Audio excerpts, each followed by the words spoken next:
Hello dear students, welcome to my channel. आप सभी को राधे राधे, जय श्री कृष्णा।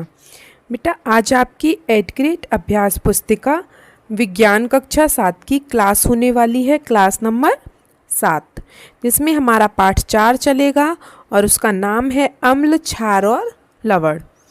तो चलिए, सब बच्चों ने पाठ तो पढ़ ही लिया होगा। मैं जैसे बोलती हूँ आपसे हर वीडियो में, किसी भी प्रश्न उत्तर को करने से पहले उसका पाठ पढ़ना ज़रूरी होता है, उससे हमें प्रश्नोत्तर करने में आसानी हो जाती है। तो ये आपका पार्ट 1 रहेगा, जिसमें मैं अति लघु तक प्रश्नोत्तर कराऊंगी आपके, और लघु और दीर्घ प्रश्न क्लास नंबर 8 में। ठीक है, चलिए तो फटाफट से चलते हैं अपने प्रश्नों की तरफ। सब बच्चे चैनल को सब्सक्राइब कर लें। देखिए इसमें क्या कह रहा है। यहाँ पे कुछ प्रश्न दिए हैं। नीचे कुछ भोज्य पदार्थों की सूची गई है। ये कुछ पदार्थ हैं: नमक, शक्कर, इमली, दही, सिरका, अंगूर, खीरा। ठीक है, इसमें से ये बताना है कि किसका स्वाद खट्टा है और किसका कड़वा है या अन्य। इसने बोला है हम इस सूची में से खट्टे पदार्थों को चौकोर बॉक्स में, जो खट्टे हैं उन्हें चौकोर बॉक्स में, और जो अन्य पदार्थ हैं जो खट्टे नहीं हैं या जो अन्य पदार्थ हैं उन्हें हम वृत्त में लिखेंगे। ठीक है, तो देखिए, नींबू का रस खट्टा होता है, संतरे का रस खट्टा है, सिरका खट्टा होता है, दही खट्टा होता है, इमली खट्टी होती है, शक्कर मीठी होती है, नमक नमकीन होता है, कड़वा, आंवला खट्टा होता है, खाने का सोडा कड़वा होता है, अंगूर खट्टा होता है, कच्चा आम खट्टा होता है, और खीरा का स्वाद अलग होता है। ठीक है, तो स्वाद के अनुसार हमने ये इसमें लिख दिए। चलिए आगे चलते हैं। अब जैसे जैसे हम चलते जाएंगे आगे, वैसे वैसे हमें पता चलता जाएगा कि ये क्या कहने की कोशिश कर रहा है। देखिए, इसने बोला है यहाँ पदार्थ का नाम लिखो किसी का भी, फिर उसका स्वाद का पता लगाओ, और फिर ये पता लगाओ कि वो क्षार है, अम्ल है या लवण है। ठीक है, तो मैं आपको एक बात बता देती हूँ। जो हमारे अम्ल होते हैं, अम्ल, एसिड, वो स्वाद में बेटा कैसे होते हैं? खट्टे। ठीक है, और दूसरा बात, क्षार, क्षार जिन्हें हम बेस बोलते हैं, बेस, ये स्वाद में कैसे होते हैं? कड़वे। ठीक है, याद रखेंगे। जो आपके अम्ल हैं वो स्वाद में खट्टे होते हैं, और जो क्षार हैं वो स्वाद में कड़वे होते हैं। ठीक है, और लवण कैसे होते हैं आपके? लवण, लवण का मतलब होता है नमक, नमकीन। ठीक है, चलिए, जैसे कि मैंने लिया नींबू का रस, दही, खाने का सोडा, आंवला, नमक। नींबू का रस कैसा होता है? खट्टा।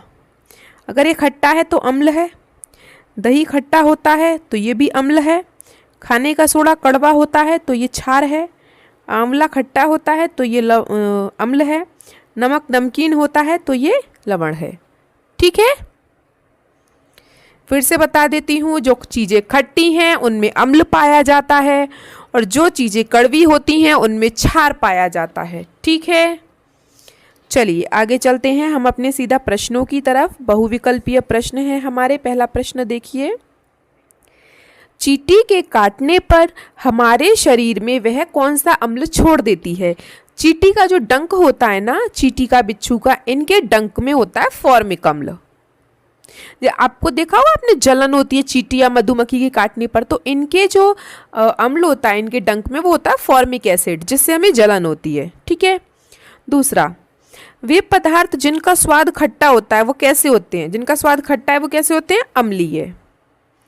तीसरा, अपाचन से बचने के लिए हम, अपाचन मतलब जब आपके पेट में एसिड ज़्यादा बन जाता है, आपको खट्टी खट्टी डकार आती है, अजीब सा लगता है पेट में, या तो वो हम ज़्यादा खा लेते हैं तब होता है, या फिर हम कुछ भी नहीं खाते तब होता है। ऐसा हमारे पेट में अपच हो जाती है। ठीक है, तो उससे बचने के लिए आजकल इनो वगैरह ले लेते हैं लोग। इनो चल गई है, तो उसमें क्या होता है, वो उसे हम दूधिया मैग्नीशिया कहते हैं, या फिर मिल्क ऑफ मैग्नीशिया कहते हैं। तो वो क्या है? वो अम्ल है। ठीक है, प्रति अम्ल है, वो अम्ल नहीं है सिर्फ, वो प्रति अम्ल है, जो हमारे पेट में जाके हमारी पेट को शांति प्रदान करता है। ठीक है, चलिए अगला प्रश्न देखिए। गुड़हल के पुष्प की पंखुड़ियों का बना सूचक अम्लों के साथ कैसा रंग देता है? अच्छे, सूचक क्या है? प्राकृतिक सूचक का मतलब है जो किसी के साथ क्रिया करके अलग रंग बना देते हैं। जैसे आपने देखा होगा हल्दी का रंग कैसा होता है, पीला। आपकी शर्ट पे हल्दी का रंग लग गया, वो हो गई पीली। आपकी मम्मी ने धो दी, फिर वो हो गई लाल। क्यों भाई, वो लाल क्यों हो गई पीली से? इसलिए हो गई जब उस हल्दी ने उसके साथ जो आपका साबुन है, साबुन में हमारे में क्या होता है, क्षार होता है साबुन में, ठीक है। तो जब हल्दी ने क्षार के साथ रिएक्शन की तो उसका कलर चेंज हो जाता है। प्राकृतिक सूचक वही होते हैं जिनके साथ हम कुछ रिएक्शन हो जाती है और कलर चेंज हो जाता है, ठीक है, उन्हें हम प्राकृतिक सूचक ही कहते हैं। तो यहाँ पे प्राकृतिक सूचक हमारे गुड़हल की पंखुड़ियाँ भी हैं। गुड़हल की पंखुड़ियाँ देखिए आपने कैसी होती हैं, लाल लाल सी होती हैं, ठीक है। जब वो अम्लों के साथ कैसा रंग देती है, गहरा गुलाबी। अगर हम उसे किसी अम्ल में मिला दें, उसकी पंखुड़ियों को पीस के, तो उसका रंग एकदम गहरा गुलाबी हो जाता है, ठीक है। अगला देखिए, जो विलयन लाल तथा नीले लिटमस पत्र के रंग को परिवर्तित नहीं करते वो क्या है? जहाँ कोई भी रिएक्शन नहीं हो रही, हमने अम्ल में कुछ डाला या क्षार में कुछ डाला तो रिएक्शन होती है, लेकिन जहाँ रिएक्शन ही नहीं हो रही उसे हम क्या कहते हैं, उदासीन विलयन। वो बेकार है, उदास है वो बेचारा, ठीक है, उसे हम उदासीन कहते हैं। तो विकल्प हो गए। अब हम खाली स्थान देख लेते हैं। पहला, अत्यधिक मात्रा में रासायनिक उर्वरकों का उपयोग मृदा को क्या बना देता है बेटा? आजकल खेती के लिए लोग बाग केमिकल्स यूज करते हैं। जब हम उनमें ज़्यादा केमिकल डाल देते हैं तो क्या हो जाता है, वो मिट्टी को कैसा बना देता है, अम्लीय, एसिड, ठीक है। दूसरा, दही में कौन सा अम्ल होता है, लैक्टिक। याद रखें, जहाँ भी दूध, दही, जहाँ भी दूध से रिलेटेड कोई भी चीज़ हो वो आपको ये दूध से रिलेटेड है, लैक्ट शब्द, ठीक है। तो दही में क्या होता है, लैक्टिक अम्ल। अगला देखिए, आसुत जल की प्रकृति कैसी होती है? आसुत जल मतलब जिसका पीएच मान बिल्कुल 7 हो, तो उसकी प्रकृति कैसी होगी, उदासीन।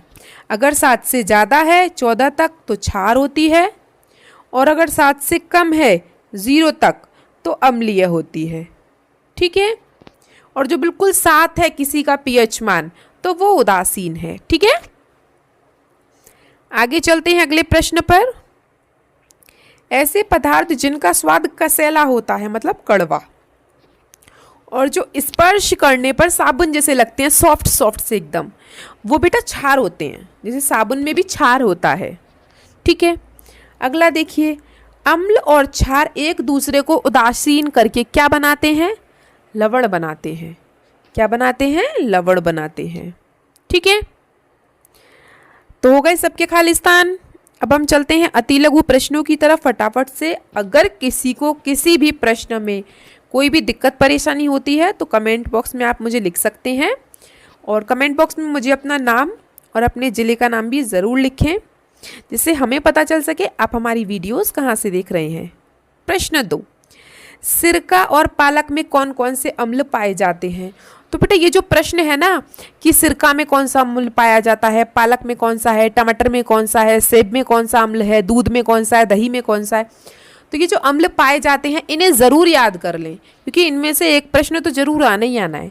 दूध में लैक्टिक अम्ल होता है, सिरका में एसिटिक अम्ल होता है, पालक और टमाटर में ऑक्सैलिक अम्ल होता है, ठीक है, और सेब में मैलिक अम्ल होता है। ये सब आपकी बुक में लिखे हैं। तो इसने हमसे पूछा है सिरका और पालक में कौन से अम्ल होते हैं? सिरका में एसिटिक अम्ल और पालक में ऑक्सैलिक अम्ल पाया जाता है। प्रश्न 3, यदि मृदा मतलब मिट्टी क्षार हो तो इसमें क्या मिलाया जाए कि मृदा अम्ल निर्मुक्त हो जाए?